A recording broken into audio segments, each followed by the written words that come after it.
ताकि तुम्हारे खाते में जमा बढ़ जाए। यानी संत पौलुस कहते हैं दान देने से हमारे खाते में जमा बढ़ जाती है। और मैं सोचता हूं कि हमारे जीवन में प्रभु के प्रति देने के लिए और देने से जमा बढ़ जाती है। और उस समय से मैं अपने लोगों को दान के बारे में बताने लगा। पिछले 2 वर्षों से 40 के दौरान हमने लोगों को प्रेरित किया कि प्रतिदिन जो अनाज भोजन के लिए पकाने के लिए आप डालते हैं उसमें से 1 मुट्ठी निकालें और हर शुक्रवार को उसको इकट्ठा करके आश्रम में ले आवे। आप विश्वास कीजिएगा 200 से भी ज्यादा गरीब से गरीब परिवार 40 के पूरे अवसर पर अच्छी तरह खा पाते हैं उस छोटे से दान से। मैंने देखा कि लोगों के दिल में और हृदय में वो दान देने के लिए बहुत उत्सुकता थी। कुरिन्थियों के दूसरे पत्र के अध्याय 9 उसके वाक्य 7 में प्रभु का वचन कहता है, ईश्वर प्रसन्नता से देने वाले को प्यार करता है। ईश्वर प्रसन्नता से देने वाले को प्यार करता है।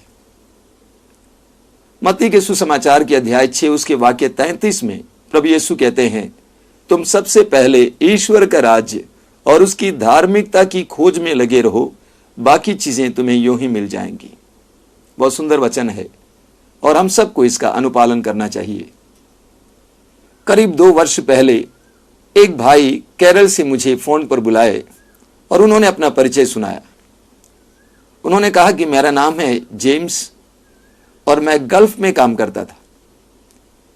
मैंने वहां पर काम करते हुए बहुत धन इकट्ठा किया, लेकिन उस समय मैं ईश्वर पर विश्वास नहीं करता था और मेरा सारा धन धीरे धीरे मैंने खो दिया और मैं खाली हाथ अपने घर वापस आया। अपने घर को चलाना, परिवार को चलाना मेरे लिए कठिन हो गया था। ऐसी परिस्थिति में जब मैं बहुत ज्यादा निराश हुआ था, मेरे पड़ोसी मुझे एक साधना केंद्र ले गए और उस साधना केंद्र में मैं यीशु को पाया और यीशु को पाने के बाद मुझे वो सब कुछ वापस प्राप्त हुआ जो मैंने गंवा दिया था। और उस भाई ने कहा कि मैं आपको इसलिए बुलाया हूं, इसलिए मैं आपसे बात करना चाहता हूं क्योंकि मैं एक शिपिंग कंपनी खोलना चाहता हूं और मैं चाहता हूं कि आप मेरे लिए प्रार्थना करें। मैं इसलिए कंपनी नहीं खोल रहा हूं ताकि मैं अपने बच्चों के लिए ढेर सारा धन इकट्ठा करूं, बल्कि मैं इसलिए कंपनी खोल रहा हूं ताकि इसके द्वारा मुझे जो धन प्राप्त होगा वो ईश्वर के राज्य के विस्तार के लिए मैं इस्तेमाल करूंगा। कितना सुंदर साक्ष्य है, कितनी बड़ी बात है। ईश्वर प्रसन्नता से देने वाले को प्यार करता है। और मेरे प्रिय मित्रों, प्रभु का वचन कितना सत्य है कि प्रभु कहते हैं, प्रभु का वचन कहता है, प्रभु प्रतिदान करता है और वो तुम्हें 7 गुना लौटाएगा। राजाओं के पहले ग्रंथ के अध्याय 17 में हमें इसका एक बहुत सुंदर उदाहरण मिलता है। राजाओं के ग्रंथ के अध्याय 17 में हम पढ़ते हैं कि समूचे इस्राएल में अकाल पड़ा हुआ था। किसी के पास कोई अनाज नहीं था, काफी लोग मर रहे थे। ऐसी परिस्थिति में ईश्वर ने अपने चुने हुए नबी एलिया से कहा कि तुम सीदोन के सरफ्ता नगर में चले जाओ और वहां पर मैंने एक विधवा को आदेश दिया है ताकि वो तुम्हारे लिए भोजन का प्रबंध करे। नबी एलिया प्रभु के आदेश का पालन करते हुए सीदोन के सरफ्ता नगर में पहुंच जाता है। नगर के फाटक के पास पहुंचने पर नबी एलिया ने देखा कि एक नारी, वृद्ध नारी लकड़ियां बटोर रही हैं। नबी एलिया ने उससे कहा कि सुनो, मेरे लिए पीने के लिए कुछ जल ले आओ। वो नारी जल लाने के लिए चली गई। एलिया ने फिर पुकार कर कहा, सुनो, मेरे लिए कुछ रोटियां भी ले आना। वो विधवा एलिया के पास वापस आती है और वो उससे कहती है, सुनिए, आपके ईश्वर की कसम, मेरे पास कुछ नहीं है। मेरा एक बेटा है, हमारे पास 1 मुट्ठी आटा है और कुप्पी में थोड़ा सा तेल है। मैंने निर्णय लिया कि मैं उसे पकाऊंगी, स्वयं खाऊंगी और अपने बेटे को खिलाऊंगी, उसके बाद हम दोनों मर जाएंगे। नबी एलिया ने कहा, जैसे तुमने सोचा वैसा ही करो, लेकिन उससे पहले तुम मेरे लिए रोटी पका के ले आओ। उस विधवा ने एलिया की उस बात को मान ली। उसने नबी एलिया को रोटी पकाकर खिलाया। जब वो वापस गई जिस बर्तन से आटा लिया गया था, जिस कुप्पी से तेल लिया गया था, वो दोनों भरे हुए थे। ईश्वर प्रतिदान करता है मेरे प्रिय मित्रों, ईश्वर प्रतिदान करता है और ईश्वर प्रसन्नता से देने वाले को प्यार करता है। हमें मार्कुस के सुसमाचार के अध्याय 12 में एक दूसरी विधवा के बारे में पढ़ने को मिलता है। सुसमाचार में हम पढ़ते हैं कि प्रभु यीशु यरूशलेम मंदिर में उस जगह पर बैठ गए जहां पर लोग खजाने में दान डाल रहे थे, लोग खजाने में सिक्के डाल रहे थे। कई लोग सिक्के डाले, लेकिन प्रभु ने देखा कि एक कंगाल विधवा, एक गरीब औरत 2 अधेले अर्थात 1 पैसा डाल रही थी। प्रभु ने शिष्यों को पास में बुलाया और उनसे कहा कि इस विधवा ने सबसे ज्यादा दान दिया है। मेरा ख्याल है कि शिष्य समझ नहीं पाए, इसलिए प्रभु यीशु ने उनको समझाने के लिए कहा, बाकी लोगों ने अपनी समृद्धि से डाला, लेकिन इस विधवा ने अपनी तंगी में रहते हुए अपने पास जो कुछ था वो ईश्वर के इस खजाने में डाल दिया है। मेरे प्रिय मित्रों, ईश्वर के पुत्र ने उस विधवा के दान को देखा और वो क्या करेगा? प्रतिदान करेगा। अभी मुझे याद है, 5 साल पहले की घटना है। एक दिन एक भाई सुबह के समय आश्रम में अपना दर्द लेकर आए। उस भाई ने कहा कि मेरी पत्नी अस्पताल में भर्ती की गई है, उसका ऑपरेशन हुआ है, लेकिन उसको डिस्चार्ज करवाने के लिए उस भाई के पास पैसा नहीं था और वो कई लोगों से दान मांग रहा था। मैं उस भाई को जानता था, इसलिए मेरे मित्र पुरोहित से मैंने कहा कि उसे कुछ पैसा दे दे। उन्होंने पूछा कि मैं कितना दूं? मैंने कहा कि आप 500 दीजिए, प्रभु हमें प्रतिदान करेगा, प्रभु हमें वापस देगा। उसी दिन शाम को कुछ लोग हमसे मिलने आए और उनमें से एक बहन ने एक लिफाफा मेरे हाथ में रखा। जब मैंने खोल के देखा तो मैंने देखा कि वो 5,000 रुपये थी। मैंने अपने मित्र पुरोहित के हाथ में रखा और उनको याद दिलाया, क्या मैंने ये नहीं कहा था कि जिस मात्रा में हम देंगे उसी मात्रा में प्रभु हमें वापस देगा।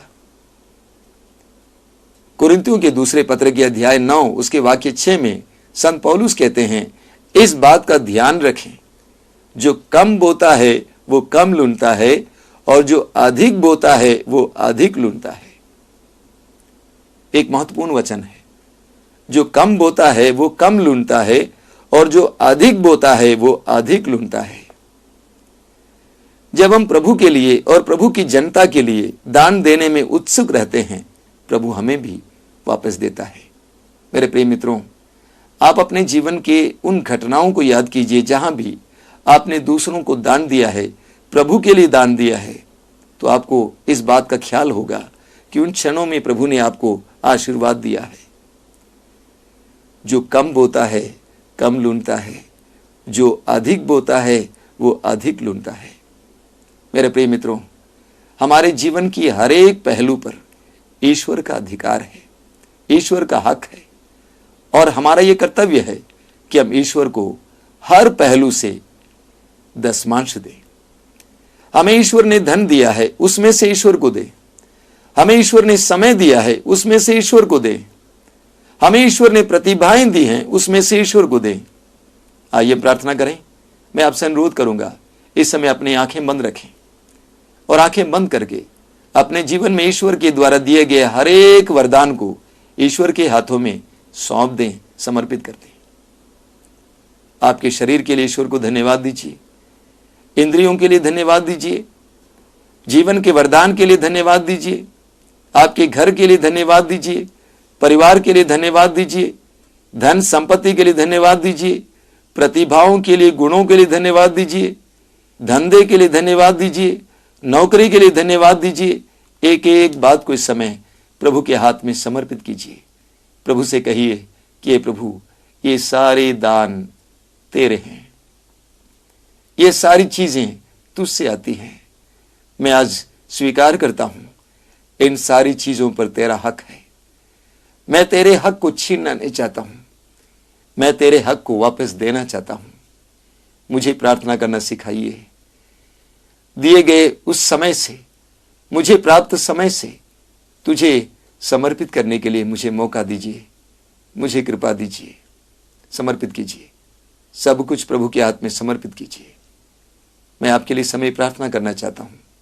हे प्रभु यीशु, इन वचनों को सुनने वाले हर एक भाई बहन को तू अपना आशीर्वाद प्रदान कर।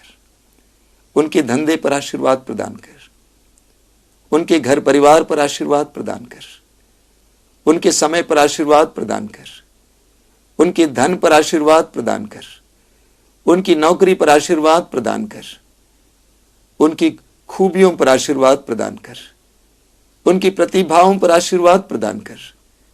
धन्यवाद ये प्रभु यीशु।